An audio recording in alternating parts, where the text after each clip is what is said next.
జైల్లో ఉంటే ఆయన సైకిల్ మీద అడ్వకేట్ ఎంతోమందికి జైలు నుంచి తీసుకురావడం అలాంటి ఎన్నో కార్యక్రమాలు చేసేయడం, నిజాంలను ఎదిరించి పోరాడమే కాకుండా ఇప్పుడు కేసీఆర్ గారు మొట్టమొదటిసారిగా తెలంగాణ ఉద్యమం మొదలుపెట్టినప్పుడు పార్టీలకు అతీతంగా అన్ని పార్టీల వారు మద్దతు తెలిపారు.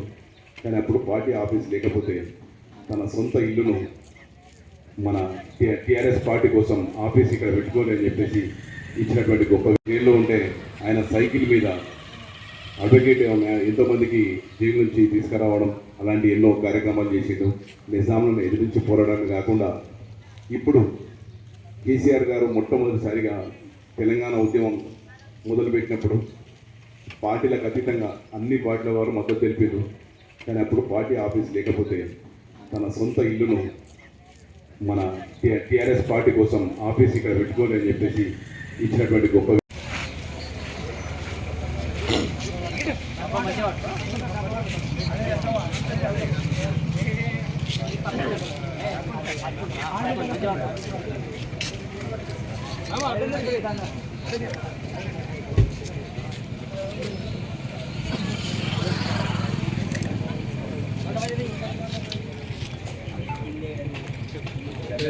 కూడా పని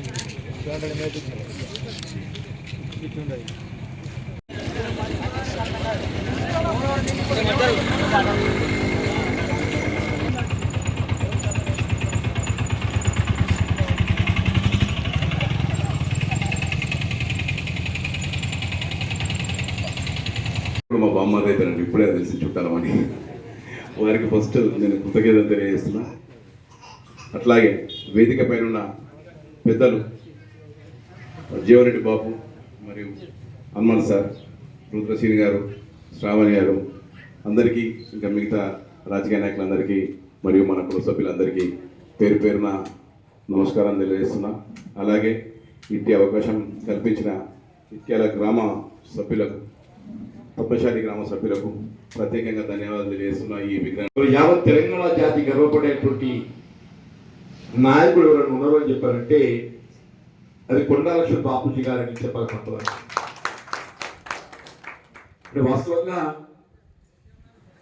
వీళ్ళు స్వాతంత్రోద్యమం నుండి మొదలెట్టుకొని హైదరాబాద్ రాష్ట్ర విముక్తి కొరకు ఆనాడు నైజాం ప్రభుత్వానికి వ్యతిరేకంగా రజాకర్లతోని మరి సాయుధ పోరాటంలో పాల్గొన్నటువంటి ఒక నాయకుడు కొండా లక్ష్మణ్ బాపూజీ గారు అని చెప్పాలి తప్పదంటున్నాయి. హైదరాబాద్ రాష్ట్ర విముక్తి కొరకు వారు పోరాటం చేయడం జరిగిందో అది సంపూర్ణంగా తెలంగాణ ప్రాంతానికి హక్కులు కల్పింపబడాలి అంటే తెలంగాణ ప్రత్యేక రాష్ట్రంగా రూపుదిద్దుకున్నప్పుడు మాత్రమే సాధ్యమవుతుందని తెలంగాణ తొలి ఉద్యమంలో వారు ఈ తెలంగాణ ఆకాంక్షకు అనుగుణంగా వారు నాడు వారి మంత్రి పదవికి రాజీనామా చేస్తే నా అనుభవం చెప్పట్టు నాకు తెలిసినంత వరకు మళ్ళీ పదవి వైపు చూడనటువంటి ఒక నాయకుడు ఎవరన్నా ఉన్నారు అంటే కొండా లక్ష్మణ్ బాపూజీ గారు. మరి ఆనాడు రాజీనామా చేస్తే మళ్ళీ పదవి కూడా చూడలేదు. మళ్ళీ ఆయన పదవి అంటూ ఏదైనా బాధ్యత చేపడితే తెలంగాణ రాష్ట్రంలో చేపట్టాలని చెప్పి తరించింది. దాని దురదృష్టం తెలంగాణ రాష్ట్రకు వారు ఉద్యమాలు ముందుకు తీసుకోగలిగారు, కానీ చూడలేకపోయారు. కొంత బాధాకరం. వాస్తవంగా ఢిల్లీ కేంద్రంగా జంతర్ మంతర్ వద్ద ఎముకలు కొరికేటువంటి చర్యలో చేపట్టున్న అందరూ ఆశ్చర్యపోయే విధంగా 90 సంవత్సరాల వయస్సులో వారు నిరాహార దీక్ష చేపట్టడం అలాంటి యూపీఏ ప్రభుత్వం ఒక విధంగా కదిలించిందని చెప్పాలి తప్పదంటుంది. మనం ఉద్యమ నాయకులుగా మనం ఎవరో భావించారు, కానీ వాస్తవంగా ఏ విధమైనటువంటి ఒక స్వభావాపేక్ష లేకుండా, ఏదో రాజకీయ స్వార్థం లేకుండా తెలంగాణ రాష్ట్ర సాధన లక్ష్యంగా ఉద్యమించినటువంటి నాయకుడు మరి కొండా లక్ష్మణ్ బాపూజీ గారు మాత్రమే చెప్పాల్సి వస్తుంది అని చెప్పారు. మరి జాతీయ స్థాయిలో మహాత్మా గాంధీ తదుపరి ఒక ఉద్యమ నాయకుడిగా బాపూజీగా పిలువబడేటువంటి గొప్ప నాయకుడు కూడా మన కొండా లక్ష్మణ్ బాపూజీ గారు చెప్పారు. మహాత్మా గాంధీజీ తదుపరి చెప్పారు. మీరు అటువంటి ఒక మహాను భావుని విగ్రహాన్ని ఏర్పాటు చేసుకోవడం అంటే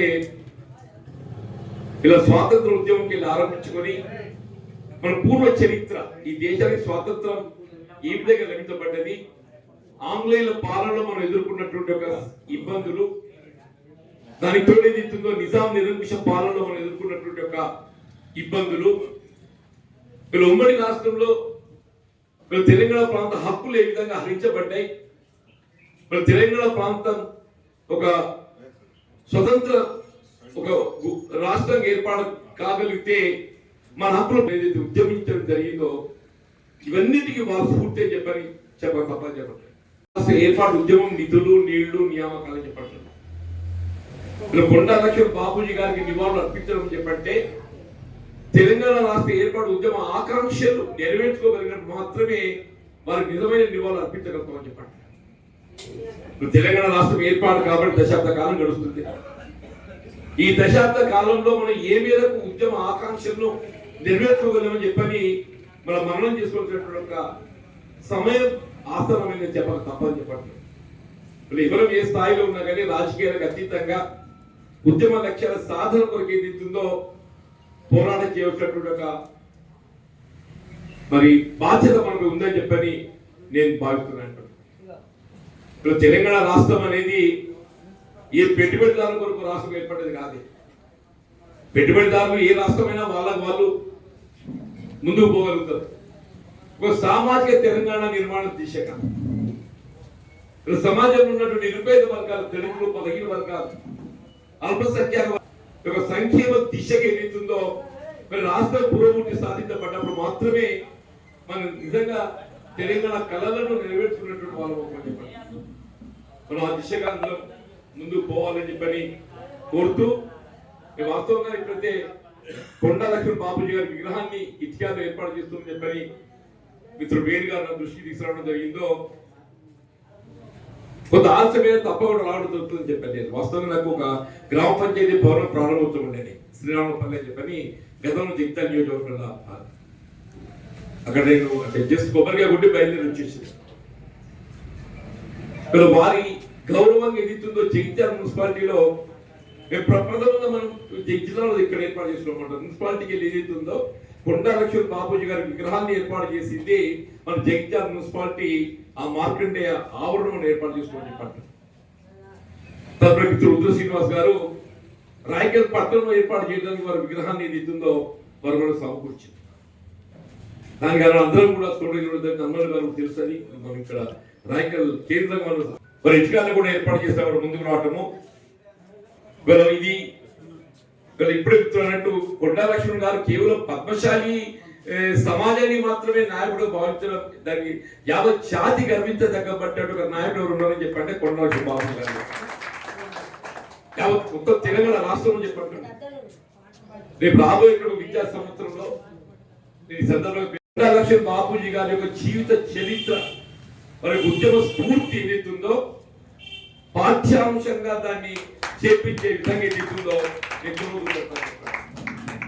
అట్లాగే ఇవాళ యావత్ తెలంగాణ రాష్ట్రంలో తెలంగాణ జాతి మీదగా గుర్తింపబడాలని చెప్పారంటే దాని మొట్టమొదటి వ్యక్తి కొండా లక్ష్మణ్ బాపూజీ గారని చెప్పండి.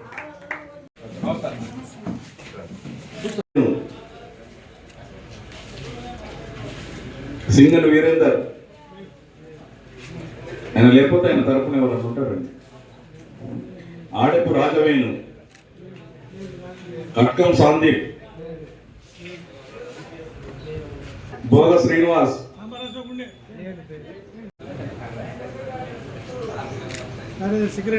సామాల మహేష్,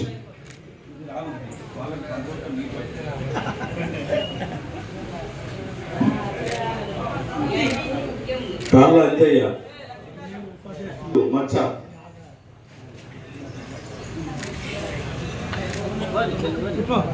మచ్చ రాజగంగారాం, తాళ్ళ అంజయ్య,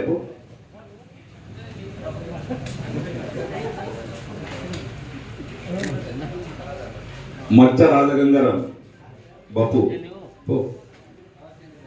సాంబార్ శ్రీనివాస్,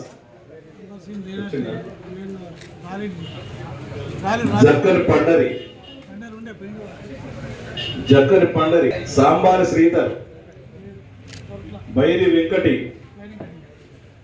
జాప భూమయ్య, తాళ్ళ సాయి కుమార్,